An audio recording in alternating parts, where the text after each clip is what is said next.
அஸ்ஸலாமு அலைக்கும். இன்றைக்கி நம்ம பார்க்க போகிறது மட்டன் கோலா உருண்டை கிரேவி தான். வாங்க எப்படி செய்யலாம்னு பார்க்கலாம். இப்போது மட்டன் நல்லா க்ளீன் பண்ணி வாஷ் பண்ணி வச்சுக்கோங்க. கைமாவை நீங்கள் கடையில் கேட்டிங்கன்னா கைமாக்காகனா நல்லா கட் பண்ணி தருவாங்க. போன் இல்லாமல் கேட்டு வாங்கிக்கோங்க. இப்போது நல்லா வாஷ் பண்ணிவிட்டு அதில் வந்து கொத்தமல்லி, கொஞ்சம் தயிர் ஆட் பண்ணிக்கோங்க. அப்போ தான் மட்டன் நல்லா சாஃப்டாக ஜூஸியாக வரும். இதை நீங்கள் சிக்கனில் கூட ஆட் பண்ணிக்கலாம். நீங்கள் கடையில் சிக்கன் கீமா கேட்டிங்கன்னா கூட நல்லா போன் இல்லாமல் கட் பண்ணி தருவாங்க. இப்போது 2 மீடியம் சைஸ் வெங்காயம் நல்லா பொடிசாக கட் பண்ணி வச்சுருக்கேன், அதையும் ஆட் பண்ணிக்கிறேன். காரத்துக்கு இந்த ஸ்டேஜில் நீங்கள் பச்சை மிளகாய் கூட ஆட் பண்ணிக்கலாம். ஒரு 2-3 பச்சை மிளகாய் காரத்துக்கு ஏற்ற மாதிரி ஆட் பண்ணிக்கலாம். நான் ஆட் பண்ணல. கொஞ்சோண்டு உப்பு சேர்த்துக்கோங்க. உப்பு சேர்த்தோடனே நம்ம இப்போது மசாலாஸ் ஆட் பண்ணிக்கலாம். கொஞ்சம் கரம் மசாலா 1 ஸ்பூன் ஆட் பண்ணிக்கோங்க. இப்போது தனியாத்தூள், கொரியாண்டர் பவுடர் 1 ஸ்பூன். இப்போது காரத்துக்கு தனி மிளகாத்தூள், சில்லி பவுடர் 2 ஸ்பூன் ஆட் பண்ணிக்கோங்க. இப்போது காரம் பிடிக்காதவங்க 1 ஸ்பூன் ஆட் பண்ணால் போதும். இப்போது மஞ்சள்தூள் ஆட் பண்ணிக்கலாம் 1 ஸ்பூன். நான் கடலை மாவு 2 ஸ்பூன் எடுத்திருக்கேன். நீங்களும் அந்த பைண்டிங்காக மட்டும் கொஞ்சம் ஆட் பண்ணால் போதும். அப்போ தான் டேஸ்ட்டு நல்லாயிருக்கும். இந்த மாதிரி நல்லா மிக்ஸ் பண்ணிக்கோங்க. நீங்கள் ஈரமாக இருக்குதுன்னு ஃபீல் பண்ணிங்கன்னா கொஞ்சோண்டு கடலை மாவை ஆட் பண்ணிக்கலாம். ஆட் பண்ணி நல்லா மிக்ஸ் பண்ணிக்கோங்க. மிக்ஸ் பண்ணிவிட்டு ஜிஞ்சர் கார்லிக் பேஸ்ட்டு, இஞ்சி பூண்டு விழுது கொஞ்சோண்டு ஆட் பண்ணி அதையும் நல்லா மிக்ஸ் பண்ணிக்கோங்க. இப்போது இந்த மாதிரி உருண்டையாக பிடிச்சி வச்சுக்கோங்க. அப்படி இல்லைன்னா எண்ணெய் சூடானதும் டைரெக்டாக உருண்டை பிடிச்சி அப்படியே போட்டுடலாம். மீடியம் ஃப்ளேமில் வச்சுக்கோங்க ஸ்டவ்வை. இந்த மாதிரி ரவுண்டாக உருண்டை பிடிச்சி மெதுவாக ஒன்றா போட்டுருங்க. போட்டிங்கன்னா உங்களுக்கு வந்து உடையாது. பாருங்கள், இந்த மாதிரி கொஞ்சம் உருண்டை போட்டு நல்லா ப்ரௌன் கலரில் வரணும். ப்ரௌன் கலரில் வந்தோடனே திருப்பி விட்டு இந்த மாதிரி எடுத்துடுங்க. ஸோ இந்த மாதிரி வந்தால் போதும். பாருங்கள், உடையாமல் எவ்வளோ சூப்பராக வந்திருக்கு. நீங்களும் இதை ட்ரை பண்ணுங்கள். இந்த மழைக்காலத்துக்கு நீங்கள் இதை அப்படியே கூட இதை சாப்பிட்லாம். நீங்கள் இப்போ நம்ம கிரேவி செய்யலாம். ஒரு கடாயில் எண்ணெய் ஊற்றிக்கோங்க. எண்ணெய் நல்லா சூடானதும் 2 மீடியம் சைஸ் வெங்காயம் கட் பண்ணி வச்சுருக்கேன், அதை ஆட் பண்ணிக்கலாம். இது நல்லா ப்ரௌன் ஆகணும். இந்த மாதிரி ப்ரௌன் ஆகணும். பிளாக் ஆக விடாதீங்க.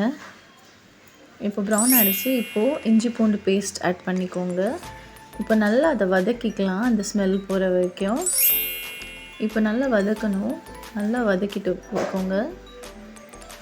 நல்லா அந்த ஸ்மெல் வந்து உங்களுக்கு ஃபீல் ஆகணும், அந்த ஸ்மெல் போகிற மாதிரி. இப்போது பச்சை மிளகாய் 2 ஆட் பண்ணியிருக்கேன். நல்லா அதில் ஸ்லிட் பண்ணி ஆட் பண்ணிக்கோங்க.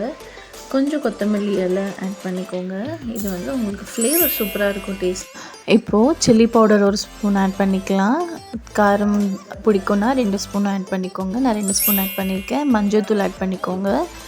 தனியா பவுடர் ஆட் பண்ணிக்கோங்க. பெப்பர் பவுடர் 1 ஸ்பூன் ஆட் பண்ணிக்கோங்க. இது நல்லா மிக்ஸ் ஆகிட்டும். நல்லா பச்சை ஸ்மெல் போகிற வரைக்கும் இதை நல்லா வதக்கிக்கிட்டே இருங்க. கீழே அடிப்பிடிக்க விடாதீங்க, டேஸ்ட் நல்லா இருக்காது. இப்போது ஏற்கனவே தக்காளி அரைச்சி வச்சுருக்கேன் மிக்சியில். ஸோ அந்த பேஸ்ட் ஆட் பண்ணிக்கலாம். ஒரு 2 தக்காளி, பழுத்த தக்காளி ஆட் பண்ணால் போதும்.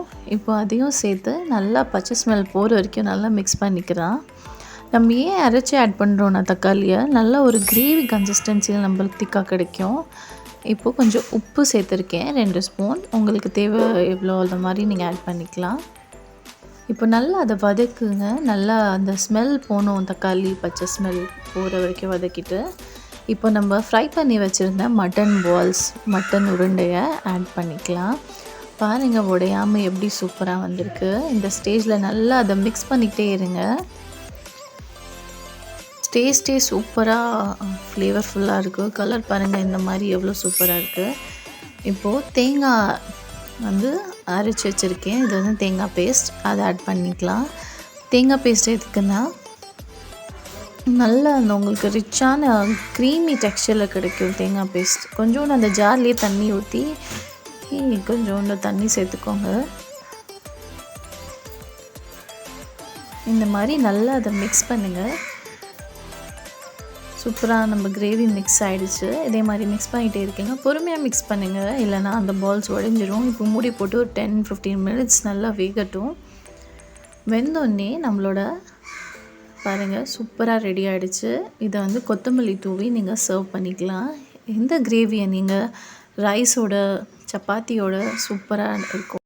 சின்ன பசங்கள்லேருந்து பெரியவங்க வரைக்கும் இதை வந்து ரொம்ப டேஸ்ட்டாக சாப்பிடுவாங்க. இது பால்ஸ் வந்து ஹெல்த்தியும் கூட. இந்த மாதிரி ஹெல்த்தியான ரெசிபி, சிம்பிளான ரெசிபியை பார்க்கணுன்னா ஈஸி ஃபிஷ் சேனலை சப்ஸ்கிரைப் பண்ணிக்கோங்க. கீழே சப்ஸ்கிரைப்னு பட்டன் இருக்கும். சேனலை கண்டிப்பாக லைக் பண்ணுங்கள், சப்ஸ்கிரைப் பண்ணுங்கள்.